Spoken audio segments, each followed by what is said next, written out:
you know, as we talk about Ambulance New Brunswick, I remember sitting as Deputy Mayor in the Village of Minto and voicing concerns about lack of response times when it came to paramedics and ambulances being able to show up in a decent time. And I remember having Ambulance New Brunswick come in, giving us all this data and information, saying how great everything was, but yet we knew what we saw on the ground wasn't matching what we were getting from Ambulance New Brunswick. And I think what I'm reading from this report is it validates the concerns we had back then, the concerns we have today, the concerns paramedics have shared with us themselves. It takes all the anecdotal stuff and it validates it as being a real issue. So again, goes back to the importance of the Auditor General Office in relation to how our tax dollars are spent and the efficiency of programs. Mrs. McPherson, how deep did the Auditor General's Office go in the investigation of Ambulance New Brunswick's compliance with the Official Languages Act? Page 150 and Exhibit 3.13. Let me see. Official languages. Okay, on I guess it's on page 150.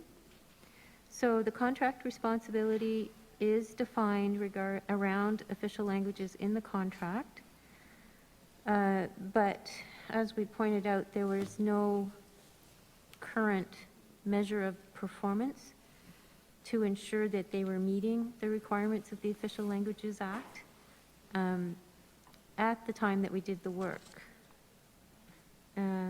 Okay, and I guess there's also paragraph in 174 on page 151. We found that there was no KPI that had been used for the Official Languages Plan, despite this being a requirement for payment under the contract beginning April 1, 2018. So it was thought about when they restructured the new renewed or renegotiated the new 10-year contract. But when we did our work in discussing with the department, the metrics were not agreed to until December of 2019. And then back to Exhibit 3.13, you can see the KPI has a incentive-based payment or a penalty. And you see it's $350,000 awarded for the development of the Official Languages Plan, and up to $350,000 annually based on the metrics undrafted at the time of our audit. So that was as far as we were able to take it. So if I'm understanding this correctly, there was a $350,000 award for the development of a plan that at the time was not developed. Am I reading that right? Just let me see if they were actually received that funding. Our understanding is that, and this is probably something to confirm when they appear, is that the initial $350,000 for developing the plan was awarded, but we're not sure about the annual $350,000 each year after the plan has been developed, whether or not they've actually gotten cash compensation for that. I guess my question would be, they were awarded $350,000, but yet from my understanding there still is no plan developed. We're still without a plan, or at least it's up in the air whether they have one or not.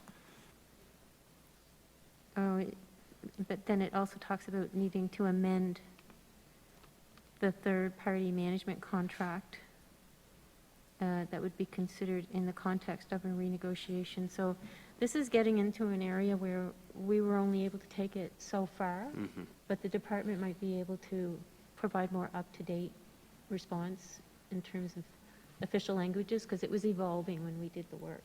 Right. Yeah. Okay. No, I appreciate that, and I guess that's what I was wondering, is how deep, you know, your investigation went on the official language, because what we hear oftentimes from paramedics on the ground is at any given time, 40 to 50% of ambulances on the road do not have a 2+ bilingual paramedic on site. Has your investigation uncovered any of that, or have you looked into any of that? Or No, we didn't go into that area in detail. Yeah, fair enough. No, thank you. Yeah. And of course, my reason for the questioning on that is, you know, we've always said that, you know, language service is important, of course, But we've always said it should be a regional approach because it's unattainable to say a 2+ for every paramedic. We're short paramedics now, and then to put that threshold on top of it would only exacerbate the problem. It goes to show there's a whole lot of I's that need dotted and T's that need crossed as we go forward with these types of contracts. You know, and I mean, even when we look at dynamic deployment, when we look at benchmark standards, KPIs that's expected for delivery of service versus price being paid. You know, use the old example, you don't pay someone to mow your whole lawn, give them the money and only get half your lawn mowed. You'd feel like you're getting shortchanged. And sometimes with these contracts and with the delivery of service, it sure feels like we're getting shortchanged. One final question. There's been quite an increase to cost to ambulance services over the last 5 years. Putting aside, you know, a small increase to volume of calls, is there any other indicators that would show why the cost has grown to such a significant level over the last few years? I would think it's probably the collective agreements and the negotiated wage settlements for largely the unionized employees. But we didn't do a detailed analysis, but that probably is a factor. Yeah. Okay. Thank you, Ms. McPherson, for your responses, and again for your team. And my 10 minutes is up, so I'll move on. Thank you. You know, putting it towards so that the urban areas have coverage and the rural areas, you know, kind of go without. But yet, when we meet with A and B and we meet with Medivy, you know, they show us these high numbers of them being met. And the exemptions were told from the other end on the paramedic side that it's because of the exemptions that they're not being met. Did you find, you know, and we've been told different stories of how their light comes on and shows that they're on the scene when they're a half an hour away. So, you know, we just kind of get a sense that it's not all copacetic. We're wondering, did you find any, in your opinion, was there any fraudulent activities in what you found in any of this? No, I can clearly say we didn't find anything of that nature. It's, you know, the findings are largely related to the governance structure that needs improvement and the terms of the contract and how the performance measures are incentivizing or disincentive to deal with operational issues that are the nature of the problem. Thank you, and that's good to know.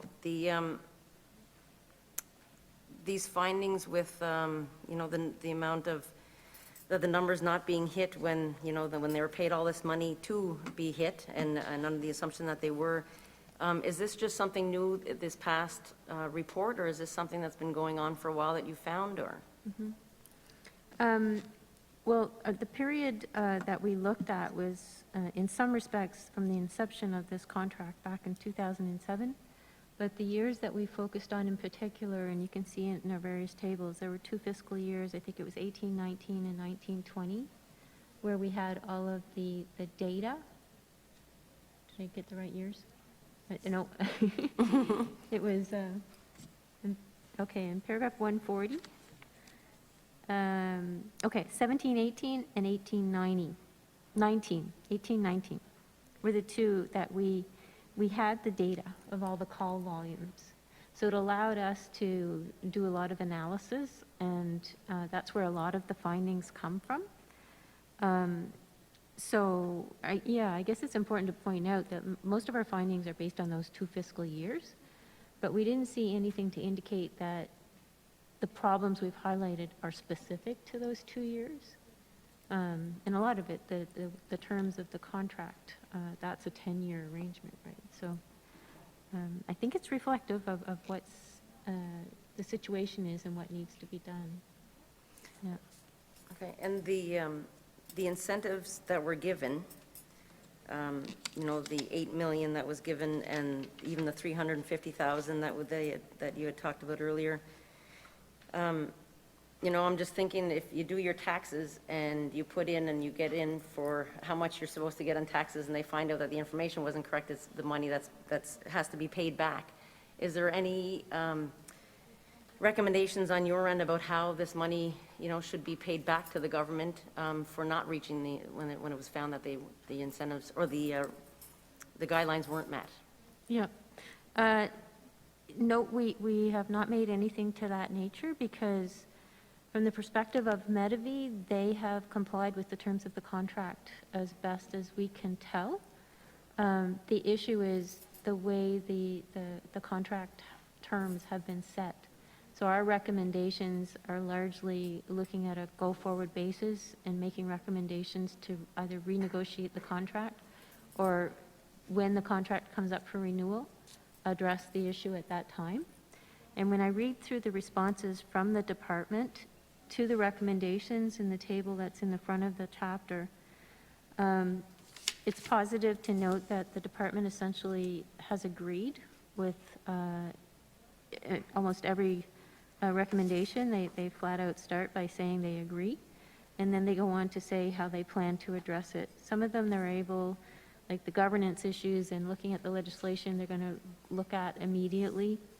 When it comes to the contract issues, some of them they say they're going to assess whether or not it can be dealt with now or upon renewal of the contract. So it might be quite some time before some of these issues can be dealt with. You noted in the board composition that the board composition inhibits independence from the government, from the Department of Health. In your opinion, what actions need to be taken to ensure that the board can operate independently without any interference from, or pressure, I guess, from the department? Yeah.